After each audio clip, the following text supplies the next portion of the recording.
Halo semuanya, pernah dengar soal koper yang isinya bukan baju, tapi tumpukan kertas hitam ya? Nah, di Jakarta baru aja ada penemuan kayak gitu. Tapi ini bukan kertas biasa loh. Ini adalah umpan dalam sebuah skema penipuan jutaan dolar. Yuk, kita kupas tuntas kasus dolar hitam yang lagi panas ini. Coba deh bayangin, ada yang nawarin kamu kesempatan buat mengubah tumpukan kertas hitam yang kelihatannya nggak ada harganya ini jadi jutaan dolar Amerika. Gimana? Kedengerannya menggiurkan banget kan? Tentu aja. Tapi justru di balik janji-janji manis itulah ada modus penipuan yang super licin. Oke, kita mulai dari awal ya. Semua cerita ini bermula dari sini. Sebuah penggerbekan yang dilakukan oleh tim dari Polda Metro Jaya di salah satu sudut kota Jakarta. Dan ini bukan sekedar gosip atau desas-desus ya. Pernyataan resmi dari Komisaris Andaru Rahutomo udah mengkonfirmasi kalau ada 2 warga negara asing asal Liberia yang jadi target utama dalam operasi ini. Tuduhannya juga udah jelas banget, penipuan dengan modus dolar hitam. Jadi, siapa sih yang ditangkap? Ada 2 pria dari Liberia, inisialnya I dan SDT. Mereka diamankan tanggal 18 Maret di sebuah apartemen di daerah Meruya. Dan yang menarik, mereka ditangkap pas lagi santai makan di kamar. Ini menunjukin kalau polisi bergerak dengan sangat cepat, senyap, dan efektif. Nah, penangkapan ini tentu aja bikin kita jadi penasaran kan? Pertanyaan selanjutnya adalah, apa sih yang sebenarnya ditemukan polisi di dalam apartemen mereka? Dan inilah dia penemuan kuncinya. Sebuah koper, tapi isinya bukan pakaian atau barang-barang pribadi, melainkan peralatan kerja mereka.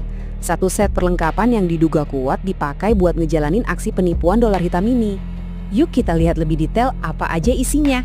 Jadi ada satu koper, terus ada setumpuk kertas hitam yang dibungkus rapi, dan yang paling penting nih, ada berbagai bahan kimia. Kombinasi ini tuh udah kayak resep komplit buat sebuah operasi penipuan. Kelihatan banget kalau mereka ini bukan pemain amatir. Tapi, eits, tunggu dulu. Ada satu hal penting yang perlu kita catat, penyelidikan ini ternyata masih terus berlanjut. Polisi masih mendalami apa peran spesifik dari si I dan SDT ini. Apakah mereka ini otaknya atau cuma eksekutor di lapangan? Jawaban dari pertanyaan ini bisa jadi akan membuka kotak Pandora yang mengungkap jaringan yang jauh lebih besar lagi. Oke, dari tadi kita ngomongin dolar hitam. Mungkin banyak dari kita yang belum benar-benar paham gimana sih cara kerjanya.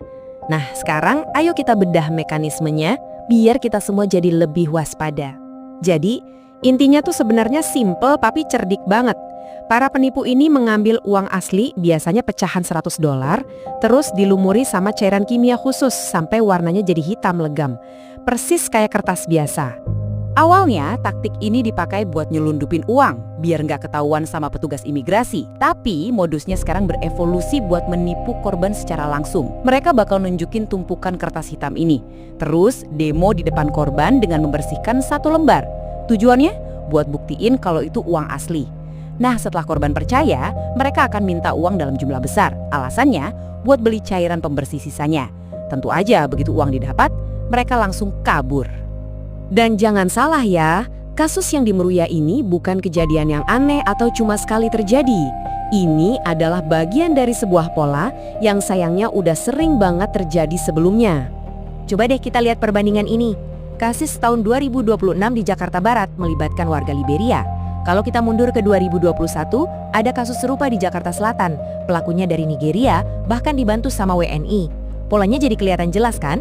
Jakarta sepertinya jadi target operasi sindikat penipuan internasional yang berbeda-beda, tapi dengan modus yang sama persis. Nah, ini membawa kita ke pertanyaan penutup yang penting banget. Penyelidikan yang sekarang lagi berjalan ini mungkin baru menggores permukaannya aja.